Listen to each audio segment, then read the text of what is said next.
Demuru et vous. De retour avec Stéphanie Demuru et vous, chers auditeurs d'Europe 1, jusqu'à 13h. N'oubliez pas le numéro du standard d'Europe 1 pour réagir pendant l'émission, 01 80 20 39 21. Et on se posait cette question, le RN est-il victime d'acharnement ? En tout cas, c'est ce que veut croire, c'est ce que dénonce le président du parti à la flamme, Jordan Bardella. On parlait avec notre invité Arnaud Stéphan de ces prêts, de ces fameux prêts, parce que c'est de ça qu'il s'agit. C'est pour ça qu'il y a eu la perquisition hier, Arnaud Stéphan. C'est vrai qu'on retombe toujours dans ces vieux débats sur le financement des partis politiques. C'est quand même quelque chose de compliqué. D'ailleurs, François Bayrou avait promis d'instaurer la grande banque de la vie politique. On en est où On en est nulle part. C'est-à-dire que ce projet, comme d'autres, sont restés lettres mortes. D'abord parce que le Premier ministre est arrivé quand même dans des conditions tout à fait particulières. On s'en souvient. Que deux, visiblement, il n'a pas non plus une activité extra-débordante. En tout cas, pas en apparence, non, c'est sûr. Même dans les faits. Et il se trouve en plus que c'est un sujet qui peut être considéré comme clivant. Pourquoi ? Parce que tout d'un coup, le Premier ministre n'est plus le chef de son parti où il peut proposer ce genre d'initiative. Il doit faire aussi avec d'autres partis qui composent le socle commun et qui, eux, n'ont aucun intérêt à ce que les choses changent. C'est très bien comme ça.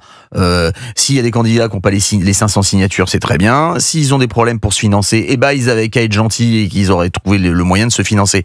Le problème aujourd'hui, c'est que la quasi-totalité des banques en France refusent l'ouverture des comptes de campagne pour les candidats. Ce qui est un vrai problème. Ouais. C'est-à-dire que vous arrivez à la banque, vous demandez votre banque.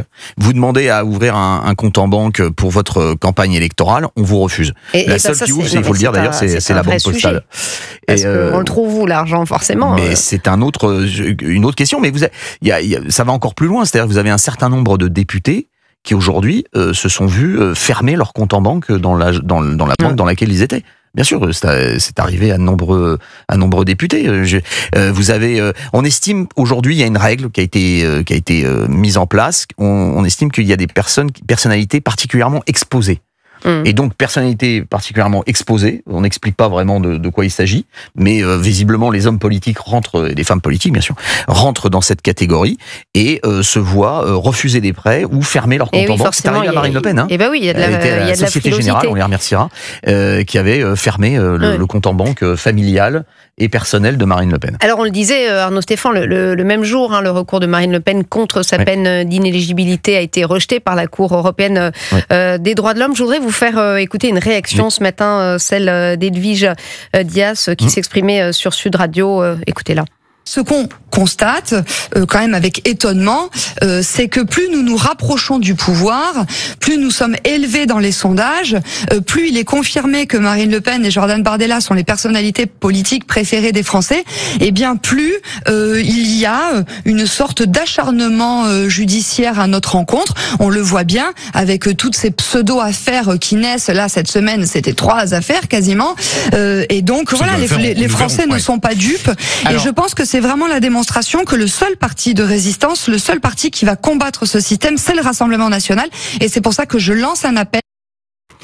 Edwige Dias, députée RN chez nos confrères de Sud Radio. Alors, c'est vrai que le système n'arrive pas à nous combattre dans les urnes, c'est ce qu'elle dénonce, et il nous combat autrement. Est-ce qu'on peut donner du crédit à cette défense d'Edwige Dias, Arnaud Stéphan, selon vous ? C'est en partie vrai et pas totalement vrai. Pourquoi ?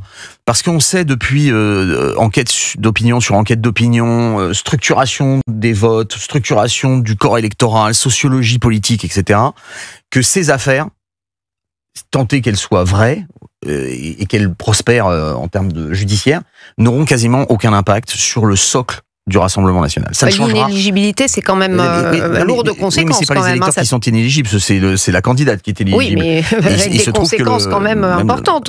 Oui, bien sûr, ça aura des conséquences importantes. Bien sûr, ça sera un choc politique et peut-être même un choc personnel pour des gens qui sont mobilisés dans une famille politique depuis très longtemps. Qui peut peser de manière significative sur le prochain scrutin de 2027. Sur une élection, du moment qu'il y a un candidat qui sera un candidat RN et qui sera validé par le parti,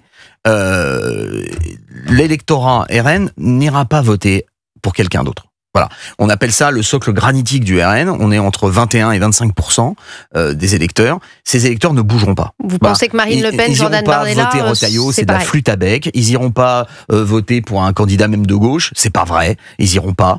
Ils resteront sur leur candidat. Ce qui change en revanche, c'est que quand vous voulez élargir votre socle, c'est-à-dire que vous avez votre socle du premier tour et vous avez besoin d'un socle beaucoup plus large au second tour pour gagner, là peut-être vous allez avoir des difficultés. C'est-à-dire que l'électorat âgé, conservateur, plutôt LR, aura plus de problèmes peut-être à se reporter sur un candidat qui serait susceptible de sentir le Arnaud souffle. Stéphane, quand même, alors là, j'avoue que je vous trouve assez angélique sur ce coup-là. Je vous attendais pas là-dessus parce que, enfin, on a vu ce que ça avait donné quand même la campagne de François Fillon. Il a clairement été empêché par la justice. Enfin.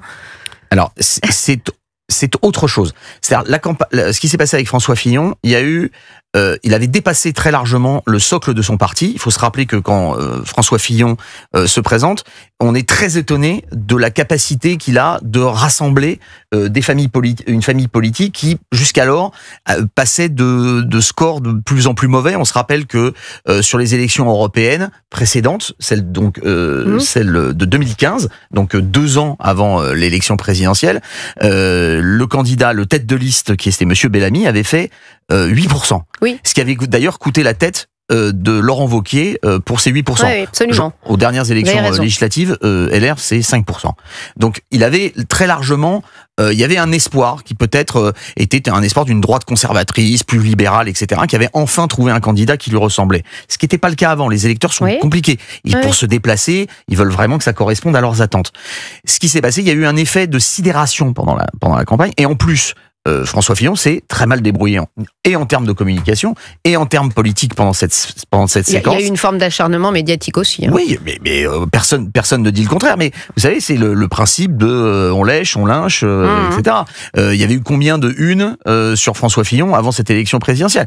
Tout d'un coup, il était devenu voilà. Mais comme ça avait été le cas pour Alain Juppé, comme ça a été le cas pour Nicolas Sarkozy, on se rappelle qu'il marchait sur l'eau en 2007 et en 2012, tout le monde lui envoyait des tomates pourries. Donc, je veux dire, c'est malheureusement, mais au-delà de ça, ça dit quand même quelque chose sur la façon dont sont vus les politiques. Et la façon particulièrement dont sont vus les politiques par le système judiciaire. Quelqu'un comme Monsieur Tournaire, le juge Tournaire, est devenu une sorte de Torquemada, de grand inquisiteur, de la pureté politique. Arnaud Stéphane, on continue nos débats parce que ça réagit au standard. On est en ligne avec Ginaé, c'est bien ça? Oui. Bonjour Ginaé, vous nous appelez d'où?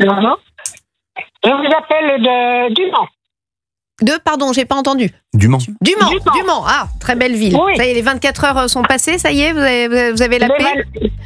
Non, on n'a pas la paix. On a beaucoup de violence. Ah, non mais je parlais du monde, parce que quand il y a les 24 heures du Mans, c'est vrai que... Voilà. 150 000 personnes. Bon, ça doit faire du monde dans votre